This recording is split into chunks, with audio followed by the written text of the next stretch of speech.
Bueno, bienvenidos a esta sesión, nueva sesión del Espacio Académico Interactivo del PINC.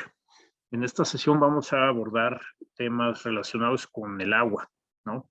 Importantísimo en cambio climático, y aquí tenemos a dos estudiantes de distintos posgrados que nos van a compartir, nos van a hacer favor de compartir su visión, su investigación y el enfoque que le están dando al tema del agua con cambio climático.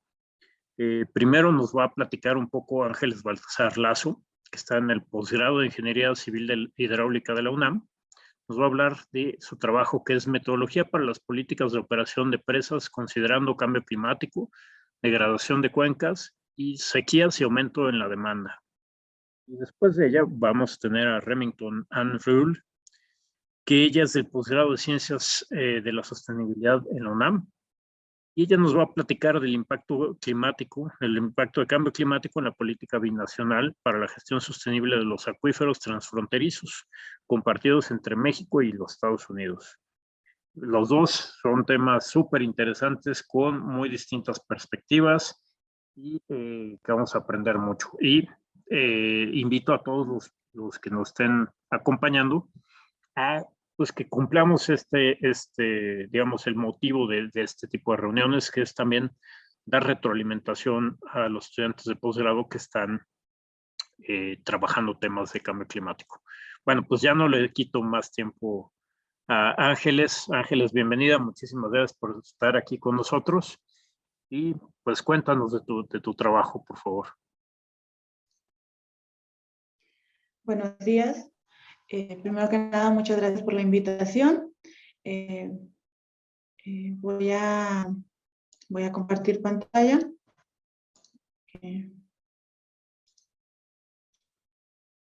No sé si ahí ya la ven. Sí, ya, listo. Bien. Bueno, el tema que voy a presentar, como ya lo mencionaron, es metodología para la generación de políticas de operación en empresas, considerando el cambio climático, sequías, degradación de cuencas y aumento en las demandas.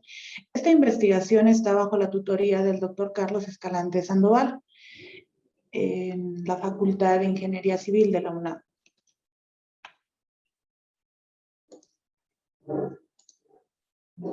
Bueno, voy a mencionar un poco lo que es la estructura de la presentación. Primero vamos a hablar de los objetivos y principalmente me voy a basar en la metodología, en lo que se lleva hasta el momento de esta investigación. No es una investigación concluida, estamos en los primeros intentos de sacar una metodología ya definida y enfocarla totalmente a las políticas de operación, pero la primera parte en la que nos vamos a enfocar pues es en la metodología. Primero la descripción de la zona de estudio, el modelo estocástico que se va a utilizar para el pronóstico de la disponibilidad media con la que se va a contar en la zona de estudio, los modelos de pronóstico, la caracterización de la sequía tanto histórica como la afectada ya con una anomalía de cambio climático, la degradación de cuencas o los cambios de uso de suelo que han venido ocurriendo a través de estos años y los que posiblemente ocurran en un futuro cercano, pues también los escenarios de cambio climático que se están utilizando. El objetivo principal de mi tema de investigación es desarrollar la metodología para generar las políticas de operación, considerando las implicaciones que llevan los escenarios de cambio climático, la degradación de las cuencas, la sequía y el aumento en la demanda de forma anticipada. Como objetivos particulares fueron definidos 3. Primero es generar las series sintéticas de precipitación con los registros históricos y además generar las series sintéticas de precipitación, pero con los escenarios afectados con las anomalías de cambio climático. Lo mismo para precipitación, lo mismo para temperatura y evaporación. Con estas series sintéticas además se va a caracterizar la sequía. Vamos a ver cómo aumenta la magnitud o la intensidad de la sequía y estimar el grado de degradación del uso de cuenca, en la cuenca. Esos fueron los objetivos generales de mi o son los objetivos de mi tesis. Sin embargo, hasta el momento no vamos, no se lleva tal avance, pero les voy a comentar más adelante. El principal problema que tenemos al momento de planear los recursos o el aprovechamiento de los recursos hidráulicos o hídricos, pues es conocer la cantidad de agua con la que contamos realmente. Entonces, realizar una planeación de una variable que no sabemos cómo se va a comportar en un futuro, pues es un verdadero problema. Un problema que pues muchos autores o investigadores están o ya han estado resolviendo. Se lleva un gran avance en esto. Sin embargo, pues es imposible planear el uso de un recurso que no está totalmente cuantificado. Entonces, el primer problema a resolver es cuantificar el agua que vamos a tener disponible, especialmente en esta zona de estudio. La idea es generar una metodología que se pueda replicar en cualquier otra área de México, pero en nuestra zona de estudio ahorita principalmente nos vamos a enfocar en ella, y pues la idea es contabilizar con qué cantidad de agua se cuenta en la zona, considerando el cambio climático o los pronósticos del IPCC en las anomalías de precipitación. Y bueno, la política de operación depende de la forma probabilística que adopten los escurrimientos de cada periodo y de los beneficios asociados con la asignación de un volumen de agua para la producción agrícola, así como de las penalizaciones por derramar agua o por déficit en la entrega. Esto nada más como definición para que entiendan lo que es una política de operación. Sin embargo, todo lo que nos vamos a enfocar ahorita es en determinar la cantidad, vamos a determinar la cantidad de agua con la que va a llegar a la presa Sanalona. Ahorita les platico un poco de la zona de estudio. Esta es la localización geográfica. Se encuentra entre los límites de Durango y Sinaloa. La presa como tal se llama presa Sanalona y la cuenca es la cuenca del río Tamazula, así la pueden encontrar en el Diario Oficial de la Federación. Tiene determinada una disponibilidad media de la cuenca actualmente. Su localización hidrológica está subdividida por la subcuenca Palmarito, Topia y Tamazula. El uso de suelo y vegetación en la serie 6 que nos da el INEGI, se pueden dar cuenta cómo se está utilizando el suelo y qué vegetación contiene. Yo lo quise simplificar en 3 colores. El rosa fuerte es la agricultura de riego, y el rosa pálido es selva baja caducifolia y selva mediana subcaducifolia. Los demás son vegetación secundaria arbórea de bosque y bosque de pino y encino. No sé si noten acá en la parte baja, este es el final de nuestra cuenca en estudio. Acá abajo se encuentra la presa Sanalona. La demanda de agua actual. Actualmente, la Comisión Nacional del Agua, a través del Registro Público de Derechos del Agua, tiene registrados estos usos. Esos usos ya están comprometidos aguas arriba de la presa. El volumen más alto es el utilizado para público urbano. Sin embargo, la presa Sanalona almacena el agua para después distribuir o abastecer de agua para riego al distrito Culiacán. Abastece aproximadamente 60,000 hectáreas. Estas son las estaciones climatológicas que están operando en la zona de donde vamos a obtener la precipitación histórica, precipitación media histórica. Están Guatepnipa, La Huerta, Canelas, Bascoguil, El Ojito de Camelones, Tamazula de Victoria, que es la 182. Esta es la que rige la mayor parte de la cuenca. Y está la estación climatológica 25081, Sanalona 2. De estas estaciones climatológicas se van a obtener los registros de precipitación, temperatura media, temperatura máxima y temperatura mínima. Esta es la precipitación media característica de la cuenca. tomando en cuenta los meses. La cuenca tiene en los meses más lluviosos 278.9, 259.1 milímetros de precipitación a través de en resumen general de la cuenca. Las estaciones, aquí está el nombre de las estaciones de donde se obtuvo este dato. Por ponderación por área de influencia se calcula la precipitación total de la cuenca. Estos son los registros de precipitación acumulada anual, nada más para que tengan una idea de cómo se comporta la precipitación en la zona. No es lo mismo en las estaciones que están en la parte aguas arriba o en la parte alta de la cuenca que lo que pasa en la parte baja de la cuenca. La precipitación es total, espacial y temporalmente distribuida. Entonces, nada más para que lo tomen en cuenta, es importante tenerlo claro en este estudio. Aquí la temperatura máxima, hablamos de una temperatura en los meses de junio de 32.9 grados Celsius. Y bueno, la temperatura media de 25.9, la temperatura mínima de 7.1 en enero y la evaporación que manifiesta el embalse de la presa Sanalona también está aquí contabilizado, igual la evaporación que registran las diferentes estaciones climatológicas.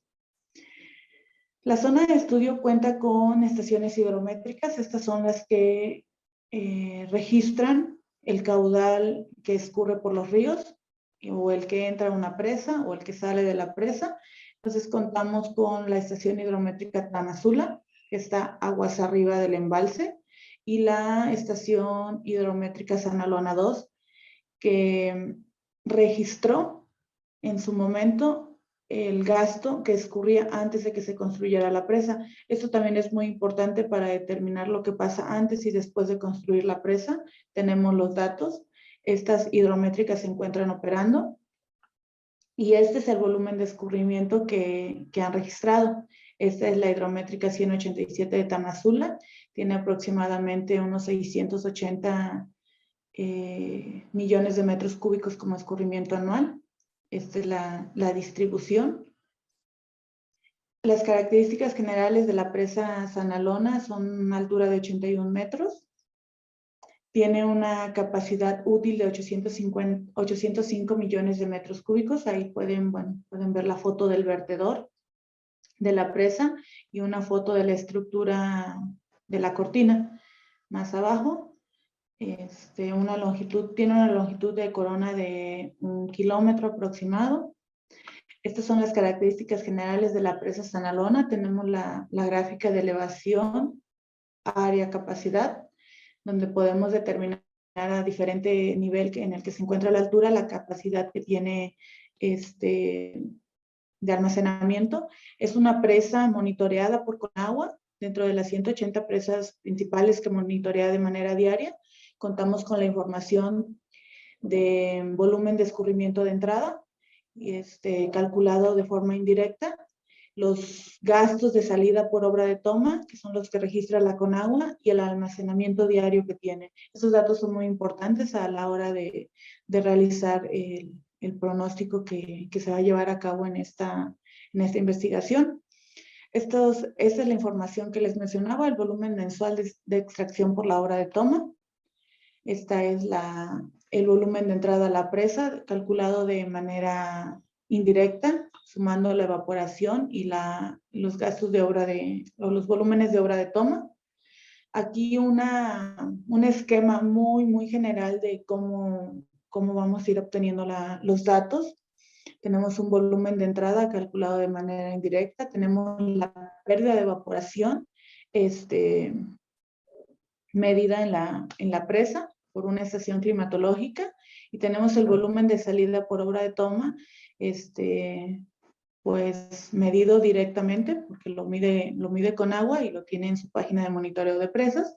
Entonces, con esos datos vamos a hacer un pequeño cálculo del volumen de entrada. Bueno, aquí también quiero hablarles un poquito de lo que es la sequía meteorológica. Se va a clasificar con el sistema el índice estandarizado de precipitación, Y pues esta es la clasificación que determinan Escalante Sandoval y Reyes Chávez en 2004.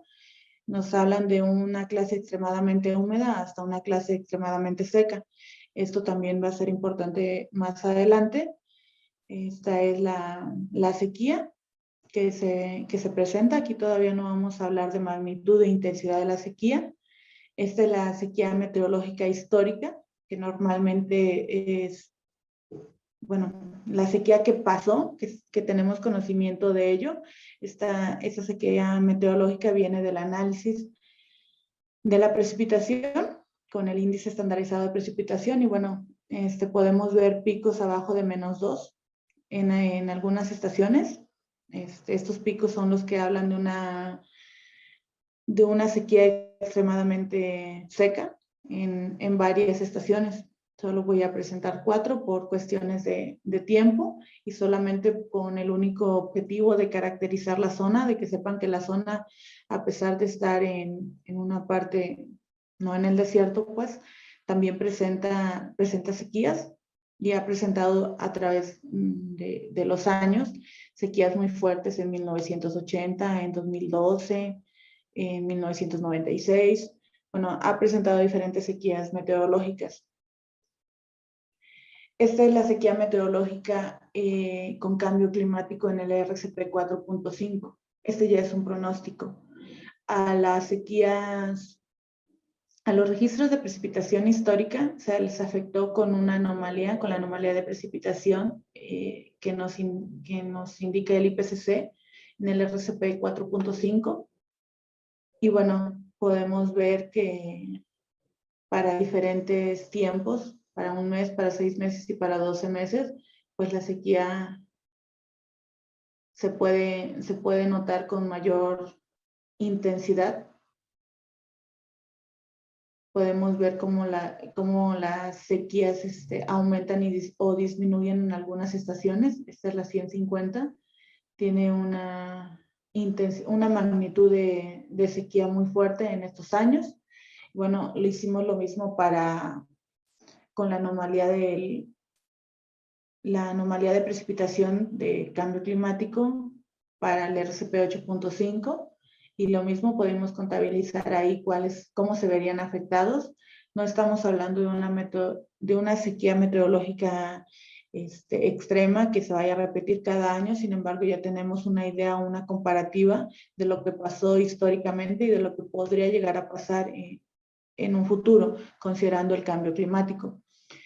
Esta es la sequía hidrológica, esto es con volumen de escurrimiento anual de la 187 Tamazula. Podemos ver la media y bueno, nada más es como representativo para determinar dónde o en qué años hubo sequía. Esta también es la sequía hidrológica histórica. A este escurrimiento todavía falta agregarle la precipitación bueno, aquí falta hacer el proceso lluvia-escurrimiento para después poder decir en qué parte o en qué años se va a ocasionar una sequía hidrológica. Esto es porque hay un tiempo de retardo en que se vea reflejado una sequía hidrológica después de una sequía meteorológica. Esta es la sequía hidrológica histórica. Ahí se pueden ver los años en los que el índice estandarizado de precipitación estuvo por abajo de 0. Nunca llegamos a -2. Entonces, bueno, acá estoy hablando de nuevo del cambio de uso de suelo, de lo que se venía representando. Toda la parte rosa, en este caso, eso era selva. Estamos haciendo la comparación desde la serie 1 que presenta el INEGI para uso de suelo y vegetación hasta el uso de suelo de la serie 6. Las manchas rojitas que se ven dentro de la selva es agricultura. Entonces podemos ir viendo cómo dejó de ser área de selva y ahora es un área de agricultura. Nada más es la comparación. Aquí lo vuelvo a representar en la serie 6. Es muy importante esto para determinar el escurrimiento de agua que se va a tener en la presa. Esto es lo que influye directamente y ahorita les voy a explicar más o menos por qué. En comparación de la serie 1 y la serie 6, hubo un aumento en el área agrícola de 281.1 de porcentaje y el bosque y la selva disminuyeron. El bosque en 3.39% y la selva en un 18%. Si esto sigue así, si la agricultura le sigue ganando a la selva, vamos a tener ese factor como importante para determinar el escurrimiento de la cuenca. Ok, ahora bien, ahora ya conocemos la zona de estudio, ahora sí vamos a hablar de los escenarios del cambio climático. Primero, se hizo un análisis a nivel de cuenca, de la cuenca Sanalona, y pues dijimos, a ver, los expertos en cambio climático, ¿qué nos dicen qué es lo que va a pasar en la zona? Entonces recurrimos a los rasters de anomalías que presenta la UNAM, que bueno, están basados en estos modelos de pronóstico para diferente RCP y para diferente tiempo.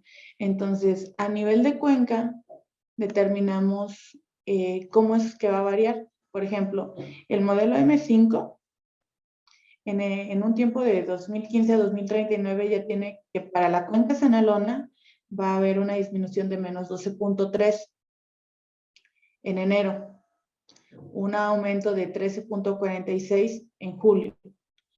Y así nos fuimos para todos los años y para todos los modelos que presenta el IPCC. Entonces, esta es la información que tenemos y generamos estos mapas, estos mapas con la anomalía que nos presenta el IPCC ya, ¿no? Entonces, son los escenarios de cambio climático con resolución espacial de 30 segundos de longitud por 30 de latitud en el RCP 4.5 y para el periodo 2015-2039. Este es para temperatura mínima. Analizamos también el de precipitación, el de temperatura máxima y estimamos el de temperatura media.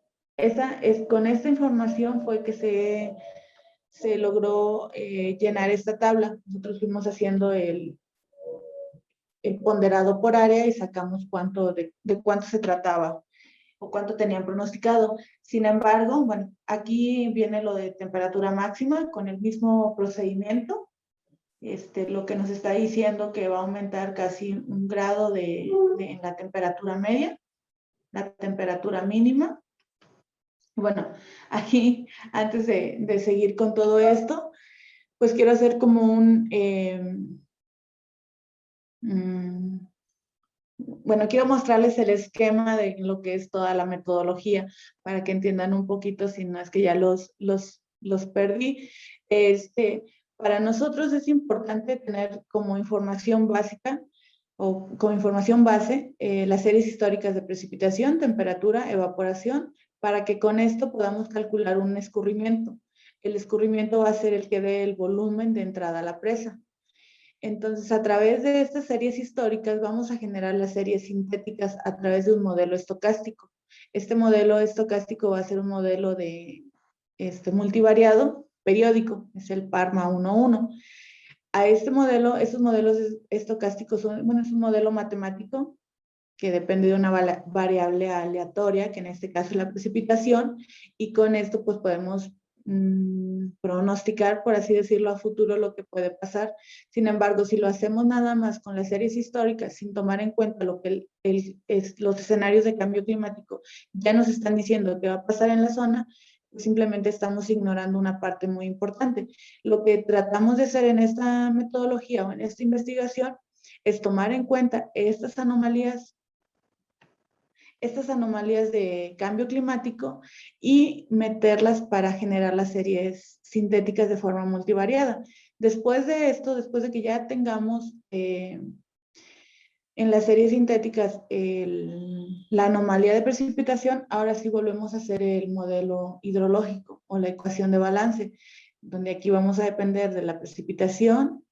La precipitación influye directamente en el escurrimiento, la temperatura en la evapotranspiración y evaporación de embalses, la infiltración de agua en el suelo y el uso de suelo y vegetación. Con esto, pues, obtenemos un escurrimiento o una entrada de agua a la presa. Esta información es importante calibrarla con el coeficiente de escurrimiento. Posterior a eso, ya que tengamos una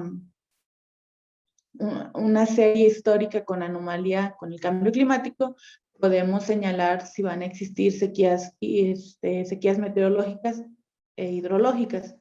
Entonces, eso es lo que ya les comentaba en una diapositiva pasada. Esto ya se realizó. Y con esto podemos crear diferentes escenarios a futuro.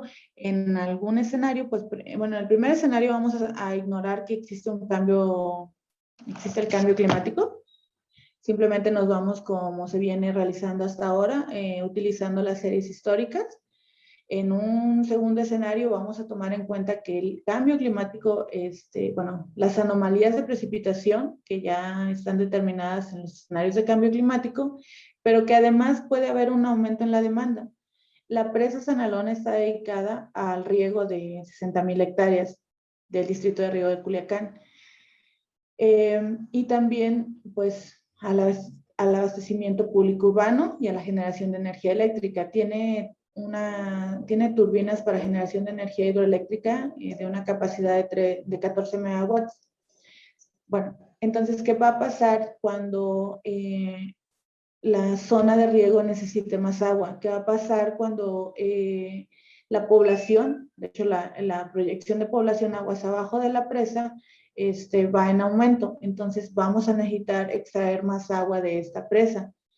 Y en cambio, aguas arriba, si sigue cambiando el uso de suelo, si tomamos en cuenta el cambio climático, todo nos indica que la precipitación va a disminuir, viene disminuyendo.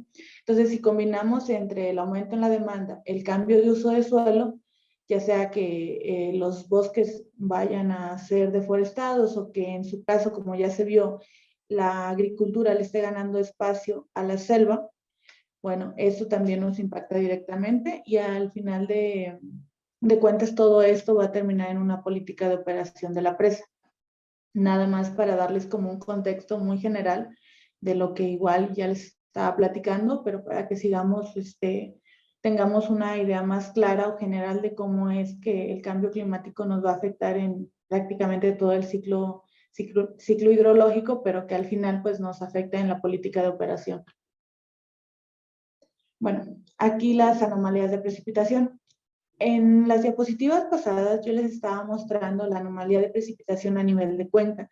Sin embargo, es necesario conocer, dado que la precipitación es variable espacial y temporalmente, es importante conocer qué dice el IPCC que va a pasar exactamente en cada uno de esos puntos. Y bueno, en la tabla se puede ver la anomalía de precipitación para la RCP 4.5 para diferentes estaciones climatológicas. Como les decía, la 182 es la que más rige bueno, la que tiene mayor área de influencia en la zona, y la 182 nos está hablando de menos 12.6 milímetros de precipitación en el mes de enero. Y luego, en total, se va diciéndonos que va a haber menos precipitación a lo largo de todo el año, llegando como final una anomalía de precipitación anual de menos 82.7 milímetros. Esto ya es importante. Esto ya va a ir, se va a ir reflejando en el momento de calcular el escurrimiento. De hecho, todas las estaciones, como pueden ver, hablan de una anomalía de precipitación negativa. O sea, no va a haber un aumento de precipitación. A lo mejor, bueno, es importante ir viéndolo desde el inicio para que sin llegar a un resultado, porque todavía no tengo un resultado que mostrarles, podamos más o menos visualizar lo que nos espera al momento de calcular el escurrimiento final. Este es el modelo estocástico. El modelo estocástico va a ser un modelo multivariado periódico. La estructura de dependencia que tiene que haber entre las series de tiempo, pues son expresadas con este coeficiente de correlación.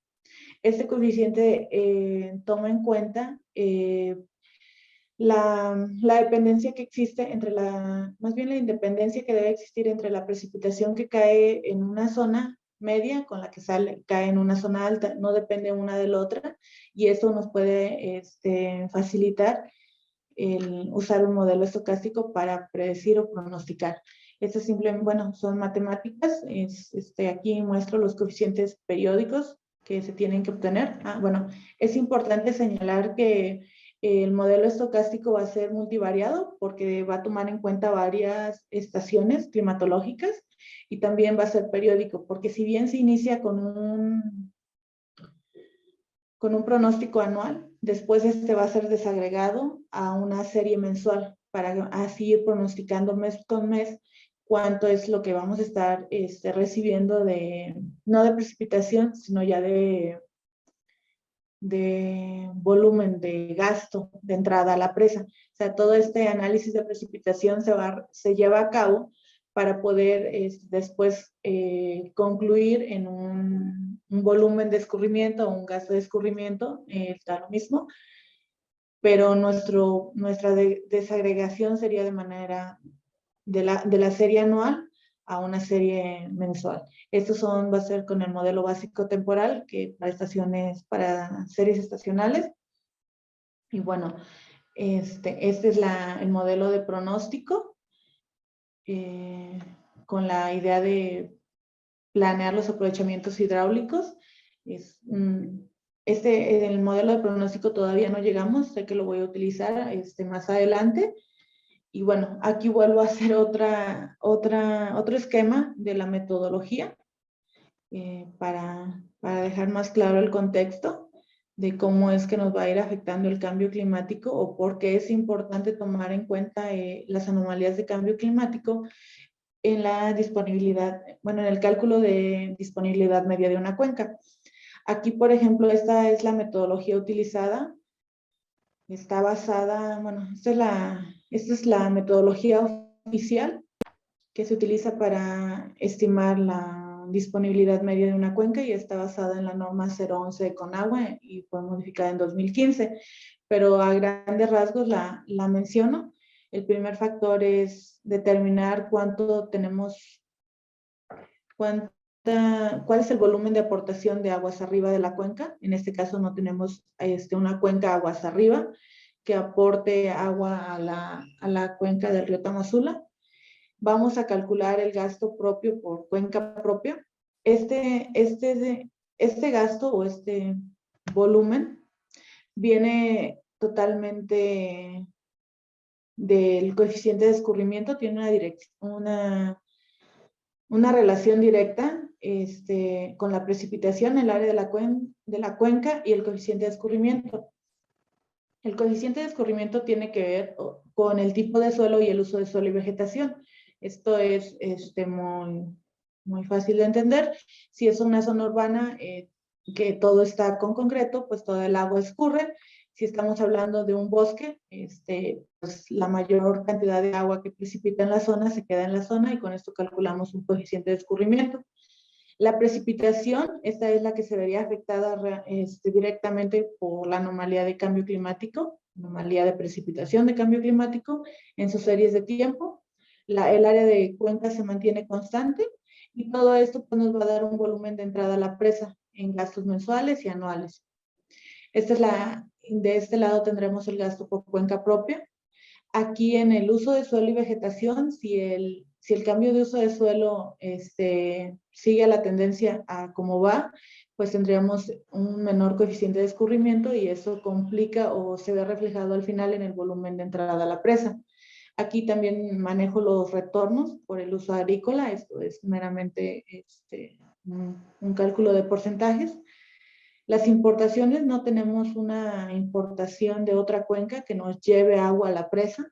Tampoco tenemos exportaciones, no sacamos agua de esa cuenca para otra. Sí tenemos usos comprometidos con el REPA.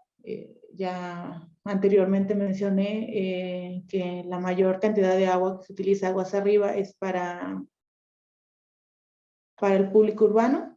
Si la población sigue creciendo, este volumen va a aumentar. La evaporación de embalses está directamente relacionada con el aumento de la temperatura y directamente se va a ver afectada por la anomalía de temperatura del cambio climático.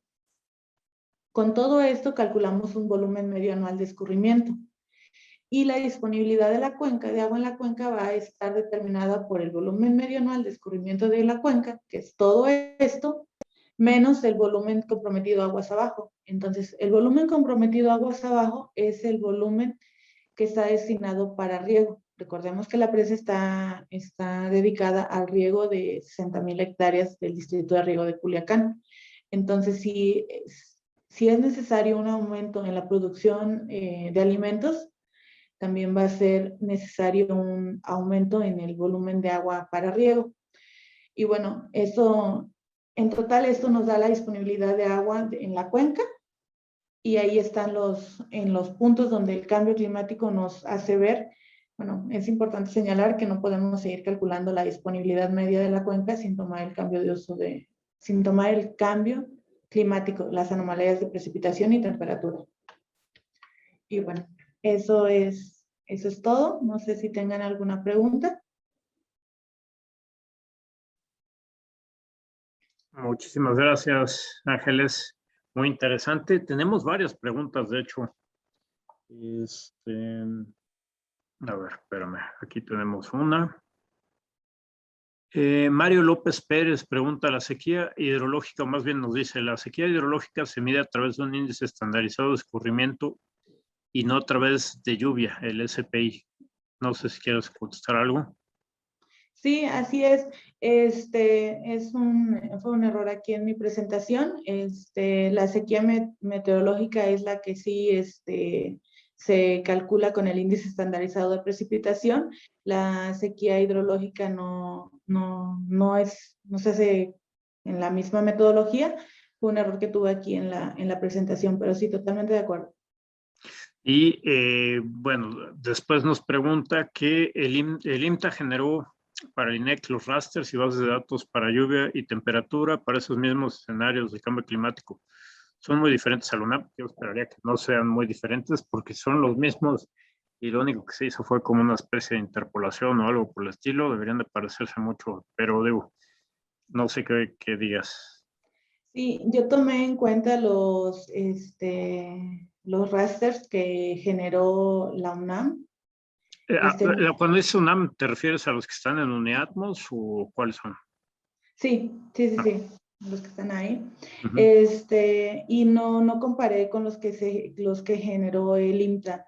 Revisé los que tienen presentados en el INEC, no tienen variación, si son los mismos. Yo revisé los que presenta en su página del INEC y no, si son los mismos que generó el IMTA, pues no hay un cambio significativo, al menos para esta zona, que es la zona de Sinaloa.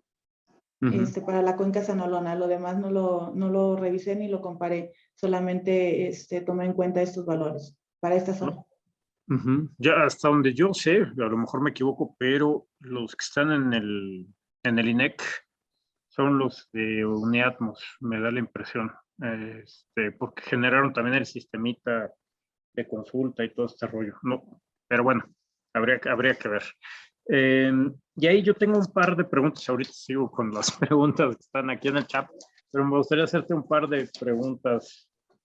En tus series que presentas del SPI, además, digamos, las variaciones, las anomalías que nos dices que de pronto llegas a -2 de sequía muy importante y todo esto, se nota que hay en algunas de ellas una tendencia como a más largo plazo, ¿no? Pero como que veo que no discutes esa parte, ¿no? No te metes en esa parte. Yo creo que sería importante tratar de ver qué está pasando ahí, ¿no? Si ya hay algún cambio más sistemático, si podemos detectar un cambio en el CPI con esta tendencia que aparentemente existe hacia más seco. Sí, es un paso que voy a tomar más adelante. Es por cuestión de tiempos que no he avanzado en esta parte. Sí se va a comparar la intensidad y la magnitud de las sequías de manera histórica y considerando el el cambio climático. De hecho es uno de los resultados o de las comparaciones finales que debo hacer, ver qué tanto afectó que disminuyera 82 milímetros al momento pues sí, de calcular la sequía. Sí. Tengo ahí otra pregunta, no quiero acaparar, pero oye, ahí tengo una duda con el modelo M-Parma que están usando. Bueno, de hecho son dos, pero una es, supongo que ese modelo, la distribución de errores, los residuales, se asume que se distribuyen de manera normal. Sí. Pero bueno, son datos de precipitación, ¿no? Lo que tienes, lo que estás metiendo ahí. Sí. ¿Qué tanto se puede hacer eso? O hay que buscar a lo mejor otra metodología, no sé, resampleo o alguna cosa. Sí, todavía no llego a analizar la parte de los errores por la parte de residual del modelo. Estoy considerando como el nivel básico para este primer acercamiento. Se va a ir perfeccionando el modelo.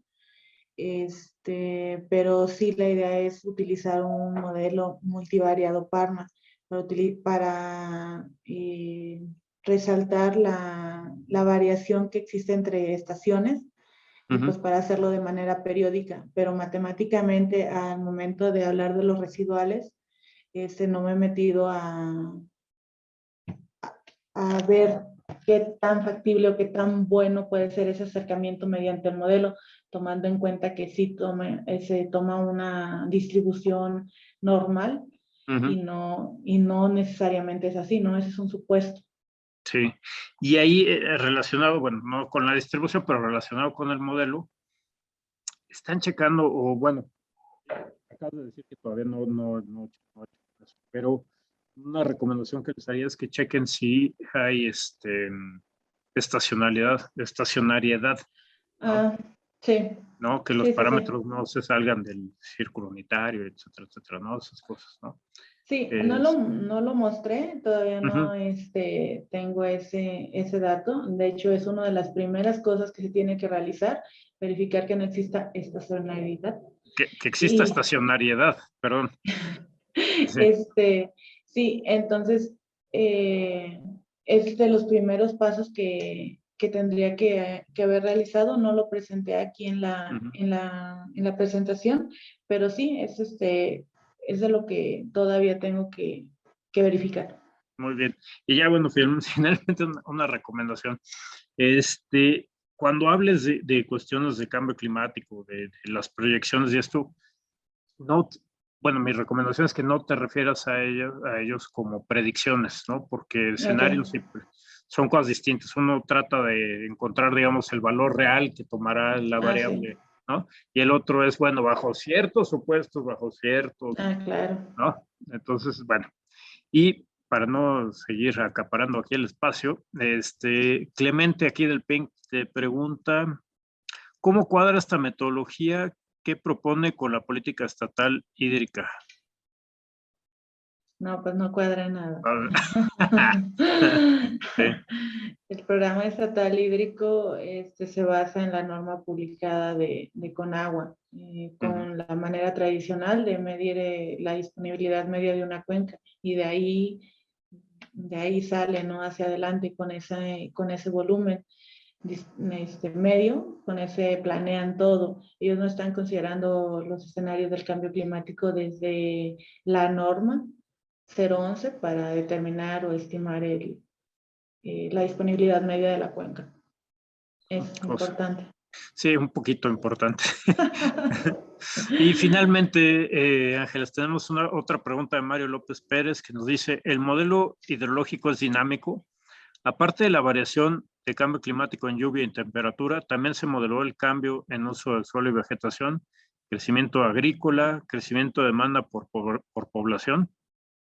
Sí, bueno, a ver, el crecimiento de demanda para población simplemente lo tomé de la CONAPO. Ahí está un aumento en la población. Con esto es fácil determinar cuánto de agua es necesario para abastecer dicha población, ¿no? pero tanto como un modelo no se realizó. Tampoco pasa con el cambio de uso de suelo y vegetación. Sé que ya otros investigadores están trabajando en estos pronósticos a través de imágenes de satélite y demás modelos para llegar o para determinar cómo es que va a cambiar el uso de suelo y vegetación en la zona. Pero yo hasta el momento no lo estoy tomando en cuenta. Y mi idea era, por ejemplo, dar un número aproximado según la tendencia. Si aumenta 10% el área agrícola y disminuye el área de selva, podría volver a determinar el coeficiente de escurrimiento pues, mediante áreas, pero tanto como un modelo, no. Ok. Pues muchísimas gracias, Ángeles. Espero que los comentarios hayan sido útiles y las preguntas. Claro Y que sí. bueno, pues si hay más, al ratito regresamos contigo. Vamos ahorita con Remy a ver qué nos cuenta. Muchas gracias, Muchas Ángeles. gracias. Hola, Remy, ¿andas por ahí? Sí. Hola, buenas tardes a ¿Qué todos y tal? todas. Buenas tardes. Pues, Bueno, pues bueno, no te quito más tiempo, por favor. Adelante. ok, creo que voy a compartir mi pantalla.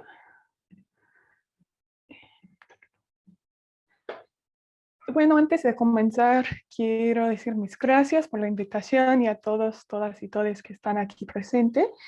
También quiero felicitar a Ángeles para su presentación. Siempre es interesante ver cómo estamos manejando temas similares, pero de maneras muy diferentes. Entonces, fue muy interesante y yo aprendí más sobre el tema. Bueno, mi presentación es sobre el impacto del cambio climático en la política binacional para la gestión sostenible de acuíferos compartidos entre México y Estados Unidos. Y hoy les voy a platicar, esta presentación es solo parte de mi tema de investigación, pero es la parte que se trata de los escenarios de cambio climático y la relación entre los resultados de la modelación climática y la política binacional. Entonces, el resumen de la presentación es lo siguiente. Voy a comenzar con una introducción a los acuíferos transfronterizos y por qué es tan importante estudiarlos. Continuaré con los impactos del cambio climático esperados según la literatura en la zona fronteriza y también la visualización que yo hice de cambios en dos variables climáticos que van a ser temperatura y precipitación en mi zona de estudio. Y finalmente voy a concluir con una introducción a la metodología de los sistemas dinámicos como una herramienta para ayudar en la toma de decisiones sobre recursos naturales ante las presiones del cambio climático. Bueno, los acuíferos transfronterizos son acuíferos o cuerpos de aguas subterráneas que abarcan más de una frontera política. Y en este caso estoy hablando de las fronteras internacionales entre países. A menudo se refiere a estos recursos como recursos invisibles porque cuenta con dos tipos de invisibilidad. Lo primero es que lo que afecta a todo el agua subterránea y los otros recursos del subsuelo, que es la invisibilidad física. En contraste con agua superficial, ríos, lagos, etcétera, no podemos ver agua subterránea. Necesitamos tecnología y modelos para conceptualizarlo. Entonces, este es un tipo de invisibilidad. Y debido a eso, hay otro tipo, que es la invisibilidad política. Dado que no podemos ver estos recursos, también es más difícil ver la problemática. Entonces, estos recursos tienen una invisibilidad en la política nacional e internacional, pero son recursos muy importantes, especialmente para la vida humana. Un 98% de agua dulce del planeta es agua subterránea, entonces es el fuente más grande de agua dulce para el uso humano. Una tercera de la población depende exclusivamente en el agua subterránea para todas sus necesidades, que pueden ser público urbano, agrícola, industrial, para la energía, etc. Además, un 40% de la población mundial vive en una cuenca transfronteriza. Si combinamos estos datos, podemos ver que hay un gran porcentaje de la población mundial que depende de un acuífero transfronterizo para sus necesidades hídricas. Según la UNESCO, hay casi 600 acuíferos transfronterizos en el mundo. Esa es la cifra más actualizada, aunque es del 2015, entonces eso también es un poco viejo. La mapa, que también es de la UNESCO, muestra la ubicación de estos acuíferos. Estos son los acuíferos que son reconocidos por cuerpos internacionales y los gobiernos de los países que comparten el acuífero. Entonces hay muchos más que, bueno, no sabemos mucho sobre sus características transfronterizas, por ejemplo, entonces no están aquí en la mapa. Aunque hay tantos acuíferos transfronterizos en el mundo, la mayoría de ellos no están regulados o están regulados insuficientemente, que es el problema de la política. En los casi 600, solo hay 6 con políticas formales de manejo. Hay una en Europa, uno en el sur oeste de Asia, 3 en África y una en Sudamérica. Entonces hay mucha oportunidad y también reto para abordar políticas para el uso de estos recursos. En el caso de México y Estados Unidos, los países comparten 36 acuíferos. Esa es la estimación más actualizada, pero los expertos piensan que hay más de 40 acuíferos compartidos entre los dos países. En la mapa es posible ver que toda la frontera política está arriba de 1 o más acuíferos. Hay algunos que sabemos más sobre sus características y sobre su uso, cuando hay otros que no sabemos mucho.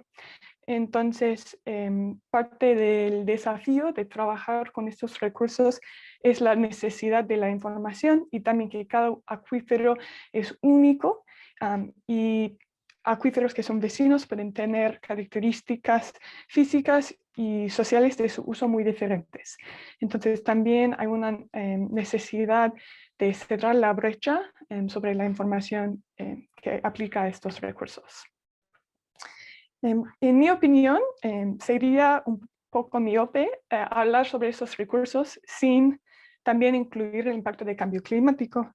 El cambio climático es una realidad de nuestras vidas y también de nuestro futuro y ha surgido como un impedimento para la eficacia de las políticas y la gestión de los recursos hídricos a largo plazo. En el caso de los acuíferos transfronterizos, el cambio climático es como un doble filo. En un lado es un gran reto superar la falta de información, la apatía política que está afectando a estos recursos y que el cambio climático está cambiando literalmente el panorama de los recursos hídricos. Entonces, aprovechamos de estos acuíferos sin la agencia política para gestionarlos de una manera responsable. Entonces, este es uno de los desafíos. Pero en el otro lado, el cambio climático también nos plantea una gran oportunidad. Dado que no hay hoy en día muchas políticas, existe la oportunidad de crear nuevas políticas que desde el comienzo incorpora los posibles impactos del cambio climático para que podamos construir políticas que tienen eficacia en el medio y largo plazo en nuestro futuro que va a tener el cambio climático.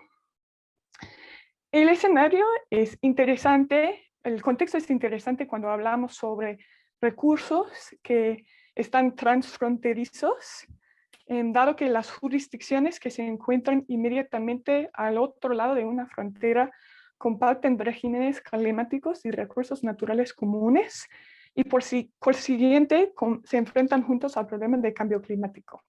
Es cierto que las consecuencias de cambio climático, que depende de cosas muy específicas del contexto, por ejemplo, la capacidad adaptativa, situaciones sociales como la pobreza, la desigualdad, esto depende mucho del contexto. Pero en el caso de variaciones en variables climáticos, a ellos no importan las fronteras. Entonces, necesitamos trabajar juntos para abordar a este problema.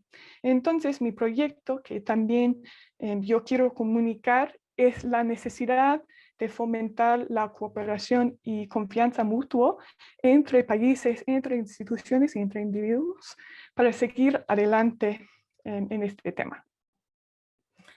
Bueno, para aterrizar un poco más este tema, les voy a platicar sobre algunos de los cambios esperados según la literatura sobre los impactos del cambio climático en la frontera entre Estados Unidos y México. Algunos cambios que se esperan son los aumentos en temperatura, particularmente en la temperatura durante el verano. Este mapa era de un estudio de investigadores de un conjunto de instituciones de estados en el suroeste de Estados Unidos, y ellos investigaron los impactos del cambio climático en la mitad oeste, la mitad occidental de la frontera. Este mapa muestra el número de días anuales con temperatura alrededor de 40 grados centígrados, y es posible ver que al interior de la frontera, entonces no cerca al mar, se espera un aumento de entre 25 y 35 días con temperatura máxima arriba de 40 grados Celsius centígrado. Entonces, esto es un mes más de días con una temperatura muy alta, que tiene repercusiones muy importantes para el manejo de recursos hídricos. También se espera una continuación del alto grado de variabilidad en las precipitaciones. Este ya es caso hoy en día de esta región, es uno de sus rasgos climatológicos. La importancia aquí es que no es tan fácil decir que va disminuyendo la precipitación o va aumentando la precipitación. Es que debido al modelo, debido al horizonte de tiempo y debido al escenario, hay futuros muy diferentes. Entonces, esto es importante tener en la mente, que es muy difícil decir cómo va cambiando la precipitación a través del tiempo. En todo el caso del cambio climático en el mundo, algo que está muy bien documentada, también se espera aumentos en la frecuencia, intensidad y duración de eventos extremos de la meteorología, en este caso en las sequías y también las inundaciones extremas. Algo que va mano a mano con aumento en temperaturas y aumento en sequías, es el aumento en las tasas de evapotranspiración y la disminución de caudales en ríos y arroyos principales, los dos que tienen impactos directos en el manejo de recursos hídricos. La combinación de todos estos cambios también lleva la pérdida de biodiversidad. Bueno, en mi opinión, usualmente no pensamos en la zona frontera como el caso de la biodiversidad, pero debido a su tamaño, hay mucha biodiversidad en esta región. Hay 6 diferentes ecorregiones o regiones con ecosistemas marcadas, y también 6.500 especies endémicas a la región, algunos que ya están en punto de peligro. Por ejemplo, el lobo gris, el lobo mexicano es un caso famoso de eso. Bueno, en mi proyecto yo estoy enfocando en la perspectiva humana de estos cambios, pero hay muy poca literatura sobre la conexión entre el agua subterránea y la función de ecosistemas.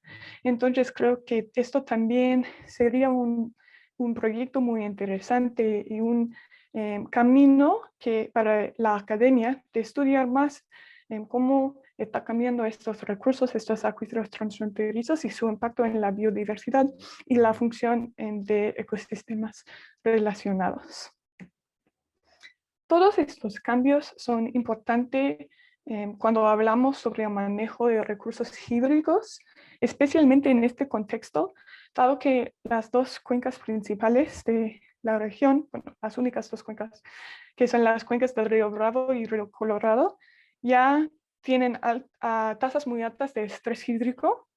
Se ubican en la lista de las 20 cuencas más estresadas del mundo.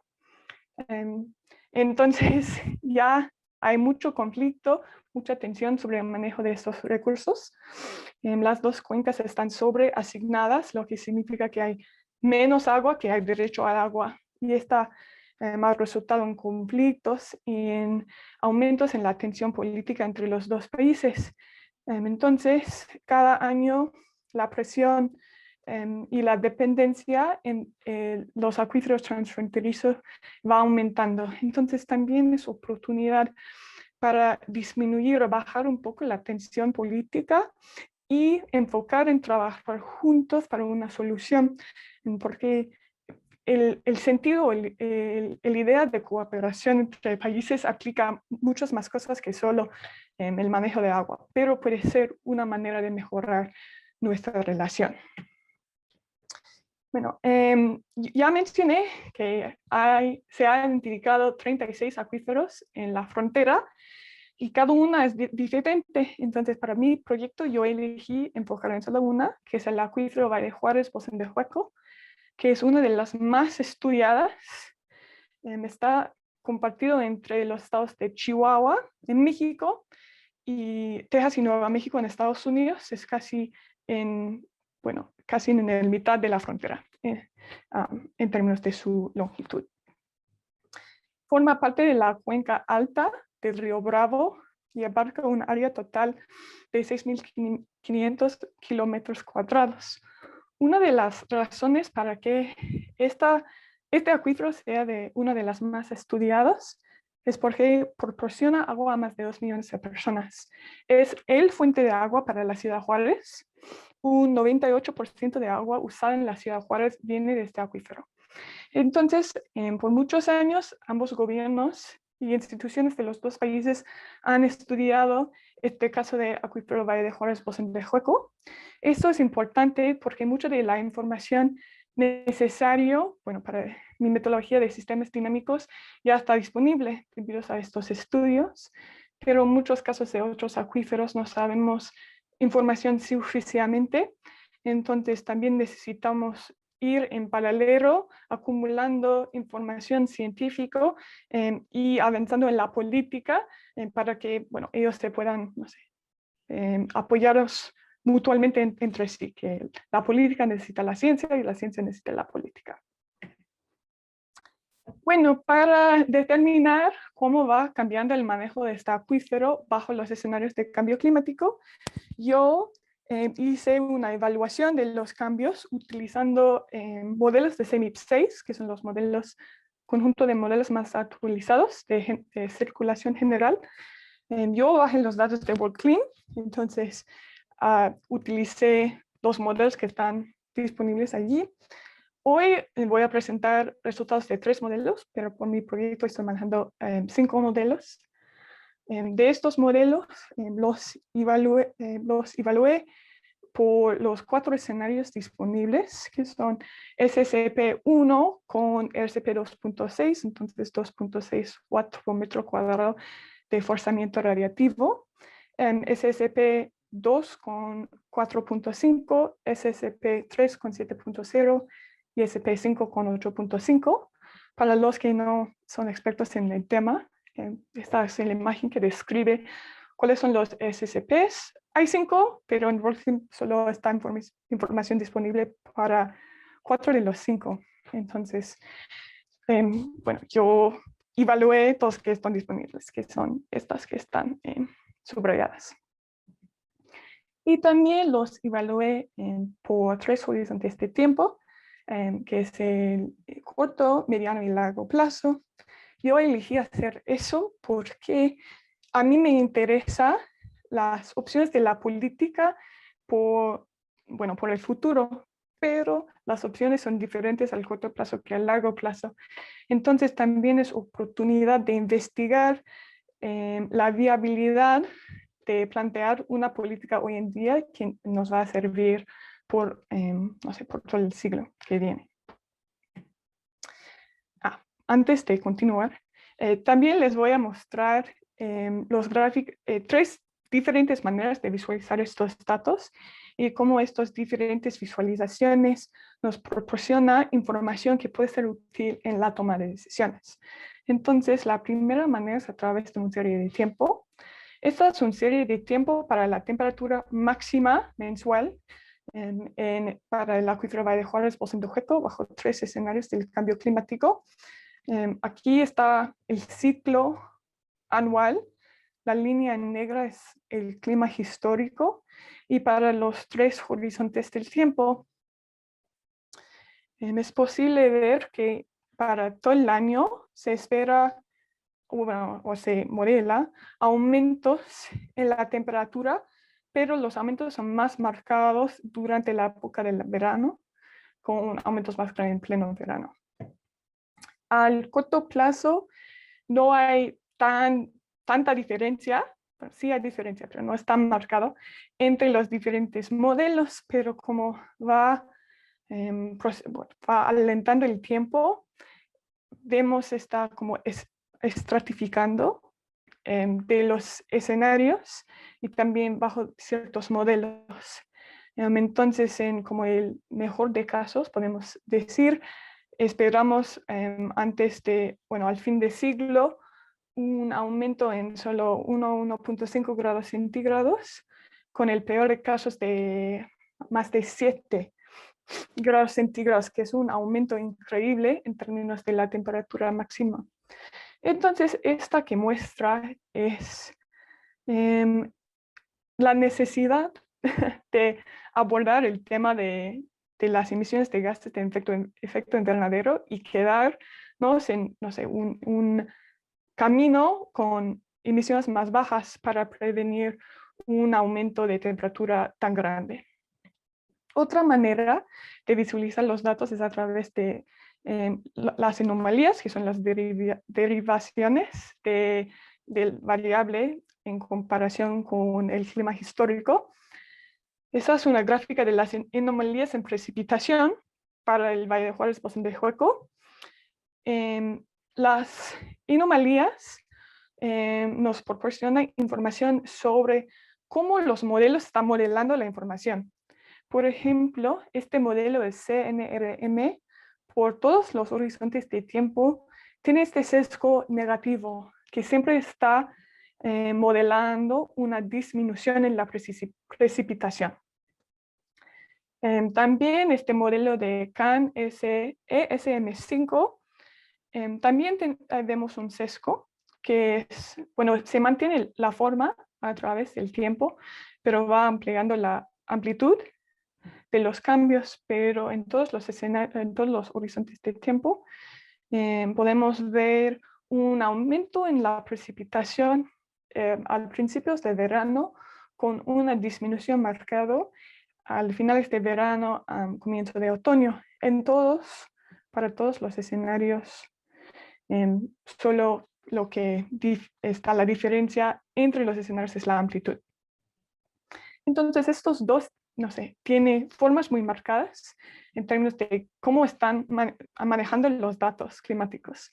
En contraste con este modelo BCC, CC, M2MR, como podemos ver que no mantiene una forma regular a través del tiempo, y también que ciertos escenarios, por ejemplo, este de SP 1.5, 1 con 2.6, al corto plazo hay aumentos en la precipitación en el otoño, pero a mediano plazo, hay una disminución en precipitación en la misma época, más o menos. Aquí está agosto, una disminución marcada, en agosto aquí un aumento marcado en comparación con el clima histórico.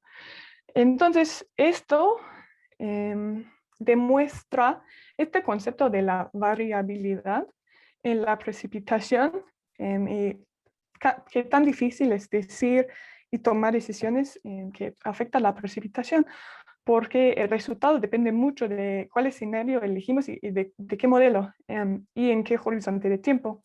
Entonces, esta gráfica comunica a una persona que está tomando una decisión que es necesario considerar una gama, un panorama completa de modelos y de escenarios para tomar una decisión más informada. Y la última manera para visualizar los datos es a través de los mapas. ¿No? Estos son 3 mapas Para un modelo, el modelo BCC SM2MR, es el modelo de China, creo. Y es para el largo plazo y por las variables temperatura media mínima anual, precipitación acumulada anual y temperatura media máxima anual. La razón para que esta mapa sea más grande de los otros es porque esta mapa nos proporciona un poquito de información, en mi opinión, interesante, que es para cambios en temperatura mínima anual. Esperamos o modelamos los cambios más marcados en la zona metropolitana de la ciudad Juárez. Entonces, esta mapa muestra el fenómeno de isla de calor y también nos dice que para una persona que está tomando decisión aquí en la ciudad, estos impactos de temperatura mínima son diferentes que en otra parte, por ejemplo, donde están los campos de los cultivos. Entonces, este tipo de información geoespacial también es importante para informar la toma de decisiones. Bueno, cambiamos un poco el tema. Les voy a platicar sobre los sistemas dinámicos como herramienta para la toma de decisiones y cómo es posible incorporar esos resultados de la modelación climática en un modelo para la política. Primero, ¿qué es sistemas dinámicos? Es una herramienta metodológica para la evaluación de cómo las políticas, decisiones de estructura y demora interactúan para crear el funcionamiento de un sistema. Viene originalmente del mundo de negocios, pero hoy en día se ha adaptado a abordar una variedad alta de diferentes temas. A través de la evaluación de los resultados de este sistema, se permite que los tomadores de decisiones puedan identificar los impactos de la implementación de ciertas políticas. Los modelos describen la complejidad dinámica inherente en un sistema a través de las visualizaciones y herramientas matemáticas. Los dos que les voy a mostrar son diagramas de circuito casual y diagramas de suministro y flujo. Este diagrama acá por la derecha muestra el ciclo metodológico de este proceso. Todo empieza con la identificación y definición del problema. Las flechas en negrita marcan como el ciclo grande o general del proceso y las flechas vacías muestran cómo es posible brincar entre ciertas etapas dependiendo de qué sale del modelo. Entonces, el proceso en sí mismo también es dinámico y también es continuo, es decir, que es posible crear un modelo, crear el modelo, ver los resultados y va adaptando el modelo, regresando al planteamiento del problema inicial. Es un ejercicio mental de conceptualizar un problema y de ver las implicaciones de esta perspectiva. En los años recientes ha habido un incremento en la popularidad de usar esta herramienta para estudios de sistemas socioecológicos que, bueno, se ha reconocido como sistemas dinámicos y sistemas complejos. Esta es una tabla que yo elaboré con algunos temas relacionados al agua y al cambio climático y los autores que utilizaron esta herramienta metodológica para investigar estos temas. La herramienta de los sistemas dinámicos es útil para este caso de Valle de Juárez, Bosón de Hueco, dado que la disponibilidad de agua no es una simple función de la cantidad o calidad de agua en una cuenca o un acuífero, sino que también está limitada por las estructuras físicas, que pueden ser cambios en el clima, y también leyes, reglamentos y factores socioeconómicos que controlan su demanda y uso. Este es el punto de la política. Entonces, ya mencioné que hay dos maneras de visualizar estos sistemas.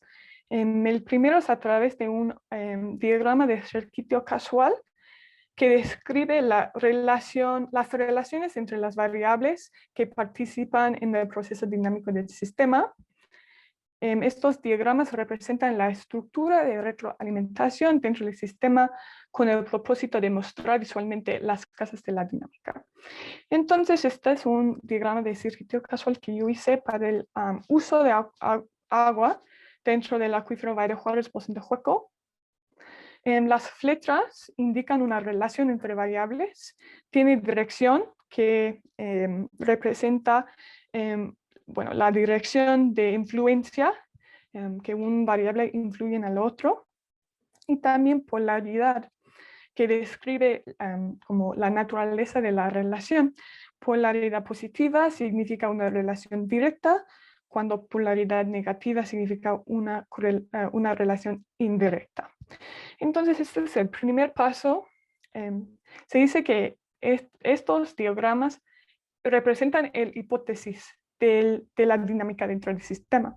Entonces, es posible cambiarlos y revisarlos con más información o con un cambio en el planteamiento de la pregunta, etc. Pero son una manera de expresar por qué existe la dinámica dentro de este sistema. De estos, es necesario crear un modelo de suministro y flujo que representa la estructura física del sistema. Y estos modelos, para tener resultados, necesitan ser suplementados con relaciones matemáticas, en contraste con los diagramas de circuito casual, donde es posible decir que hay una relación entre dos variables, aunque no sabemos poco sobre la relación cuantitativa entre estas dos variables, aunque sabemos que hay una relación. Estos diagramas requieren relaciones cuantitativas expresadas a través de ecuaciones matemáticas. Entonces, este es el modelo de suministro y flujo que yo hice para este acuífero, trasladado mi planteamiento en el diagrama de circuito casual a una estructura que yo puedo explicar con la matemática. Entonces, con la simulación del modelo, yo puedo extraer cómo va cambiando cada uno de estos variables a través del tiempo. Entonces, con la información de la modelación climática, yo puedo usar esa información como insumos o drivers de este modelo. Aquí es posible ver la adición de las variables de temperatura y precipitación. Los datos de la evaluación de los modelos de CMIP6 pueden actuar como insumos de estas variables, por ejemplo, definiciones de qué es la temperatura en tal horizonte de tiempo y cómo esto bajo de cierto escenario de cierto modelo y cómo esto cambia la disponibilidad de agua en este acuífero. Entonces, esta es una manera de utilizar los datos de la modelación para ver cómo el cambio climático impacta el manejo de este recurso. La otra manera es que la modelación de los impactos revela el papel que juegan las variables dentro del sistema. Y un ejemplo son las mapas de Isla de Calor que les mostré. Estos mapas indican para un horizonte de tiempo, bajo ciertos escenarios por un cierto modelo, hay una relación entre la temperatura mínima en zonas metropolitanas de este acuífero. Según la literatura, es posible cuantificar aumentos o cambios en temperatura con cambios en el volumen de agua usada por fines municipales. Entonces, a través del mapeo de los impactos, es posible crear esta relación y definirlo por una relación matemática y ver cómo, por ejemplo, el fenómeno de Isla de Calor impacta el consumo de agua subterránea a través del tiempo. Estos modelos también son como interactivos. Es posible cambiar valores o relaciones y ver cómo esto impacta la simulación de otros valores, otras variables, y por eso es una herramienta de la política. Y les voy a dar un ejemplo. Si alguien en la ciudad Juárez, no sé, quiere, o en el estado de Chihuahua, quiere proponer una política para la actualización de la infraestructura urbana, alguien puede meter a este modelo y decir, ok, vamos a actualizar la infraestructura a través de tal política. Con eso vamos a reducir la cantidad de agua que sale del sistema de alcantarillado como una fuga en esta zona. Y si cambiamos este porcentaje a un porcentaje más pequeño, ¿cómo esto va a cambiar la recarga inducida y a través de eso la cantidad de agua subterránea que vamos a tener disponible en el futuro? Entonces, este es un ejemplo sencillo de cómo una tomadora de decisiones puede usar un modelo así. Entonces, ¿por qué? No sé, ¿por qué gasta todo este tiempo creando esos modelos para que sirvan?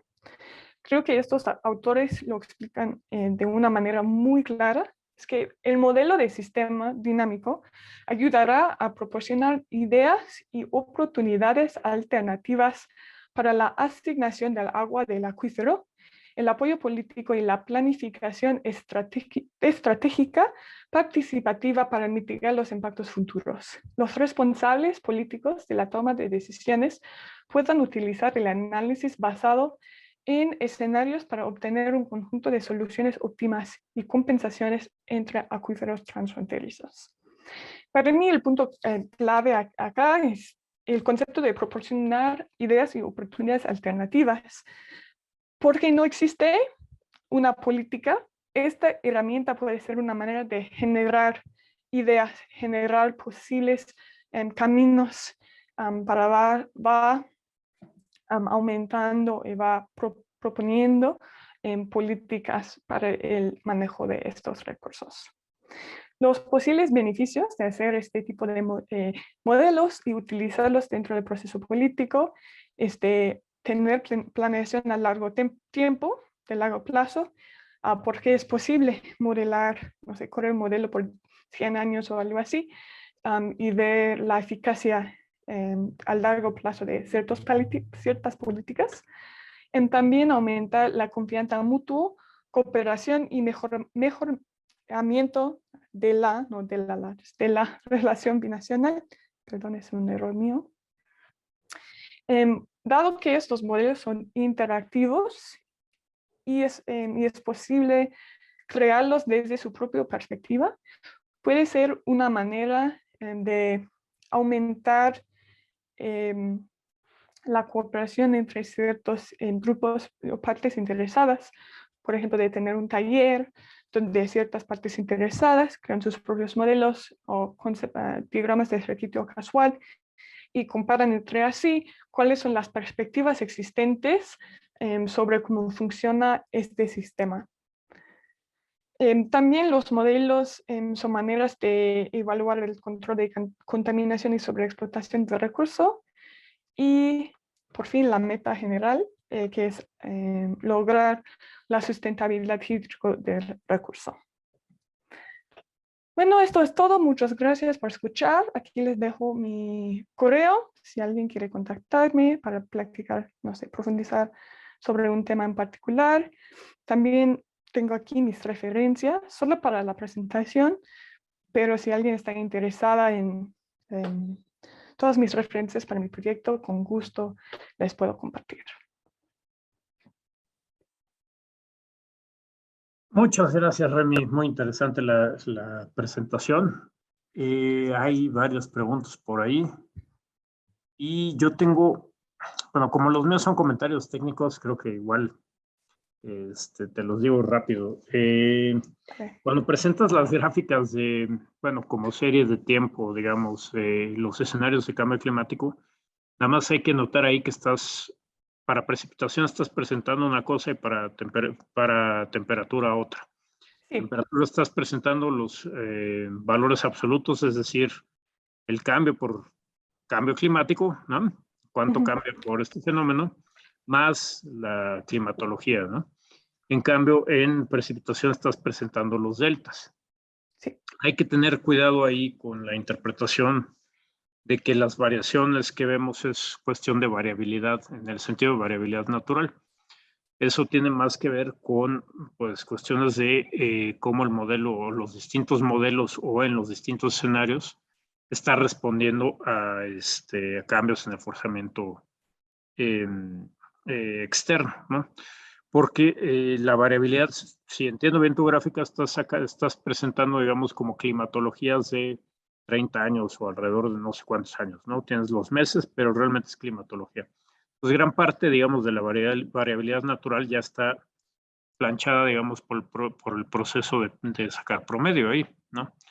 Entonces, nada más era eso que hay que tener un poco de cuidado ahí con no relacionar o explicar mejor a qué te refieres con variabilidad o hasta qué punto es variabilidad o qué estamos diciendo más bien de incertidumbre en la respuesta a los forzantes externos, ¿no? El cambio en el forzante externo. Y a una cosa un poco más de fondo, cuando hablas del efecto de la isla de calor, yo creo que es muy importante incluirlo, pero te aclaro que los modelos de circulación general en la resolución con la que se corren en el CEMIP 6, no ven isla de calor, no ven, o sea, no está ahí la isla de calor, ¿no?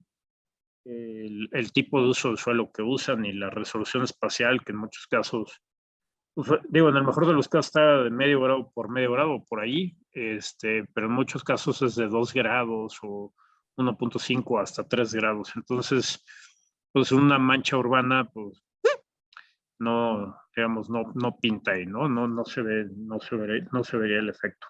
Entonces, digo, hay otras maneras de incorporar los efectos de la calor, hay maneras muy sencillas que van desde cuánta población hay una relación que se propuso hace mucho tiempo en la literatura de población urbana y aumento en la temperatura, ¿no? A nivel de la ciudad, y hay otras maneras de proyectarlo, ¿no?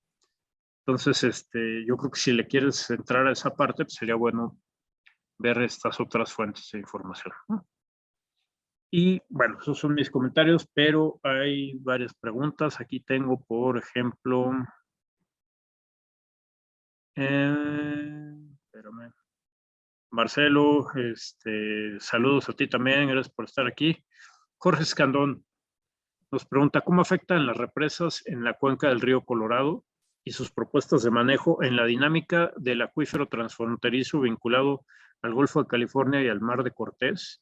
¿Qué incertidumbre hay en los registros del índice volumétrico de los acuíferos transfronterizos de la frontera México-Estados Unidos? ¿Se ha registrado el efecto de ríos atmosféricos en el monzón de Norteamericana? Y eso es lo que nos pregunta, varias preguntas en una. Adelante, Remy.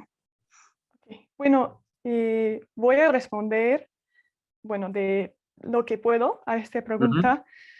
No estoy estudiando este acuífero ni la cuenca del río Colorado, entonces no puedo decir como definitivamente, pero de los expertos con que yo he platicado, en muchos casos ellos dicen que la información sobre la conexión entre los ríos y los acuíferos no están bien entendida en muchos casos. Entonces, hay una interacción, depende del tipo de acuífero, pero en muchos casos hay una interacción entre agua superficial y agua subterránea, pero esta interacción en muchos casos no está bien entendida. Entonces, eso es lo que les puedo decir sobre este tema, de cuál es la relación entre una represa o ciertas decisiones sobre un río y el acuífero que abasta este río.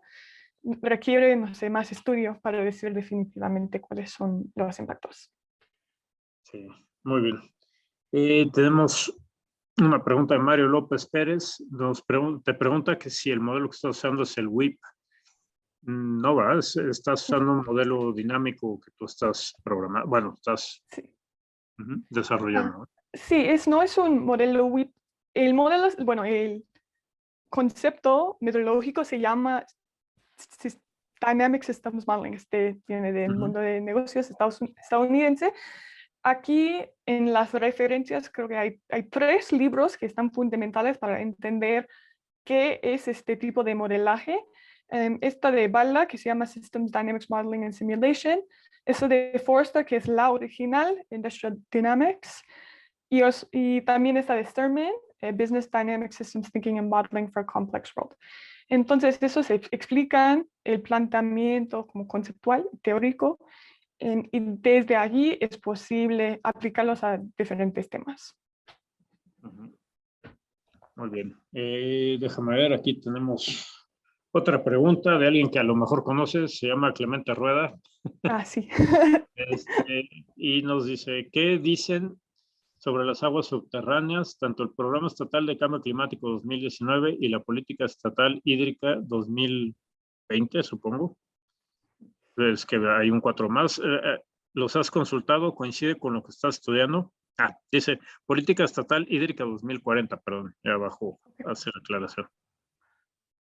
De las políticas que yo he revisado, menciona agua subterránea y la necesidad de, no sé, de gestionarlo, pero no específicamente a indicadores o decisiones o cosas específicas para los acuíferos transfronterizos. En muchos casos es de, no sé, fomentar la sustentabilidad hídrico del recurso con, no sé, bla, bla, tal cosa. Entonces, sí hay referencias a estos recursos entre los planes estatales y municipales, pero en mi opinión el problema es más grande de eso, que no merece una política en sí misma, un plan en sí misma, y no de estar solo incluido en como un subpunto de un subtema de otro tema en un plan. No sé si esto responde bien a la pregunta. Yo creo que sí.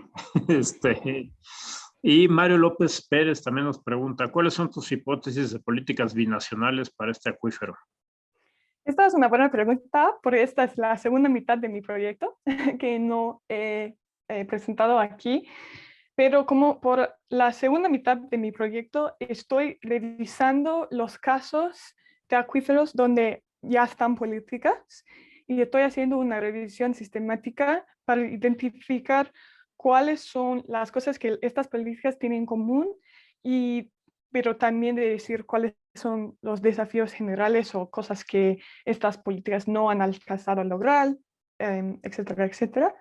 Un ejemplo de un punto que está dentro de todas las políticas es la creación de un base de datos gratis, abierto y actualizado por ambos países sobre una variedad de información, pero esos bases de datos pueden incluir, por ejemplo, tasas de bombeo, tasas de otros, no sé, variables como precipitación, y también modelos sobre el flujo de agua dentro del acuífero que están armados por instituciones o actores en ambos países.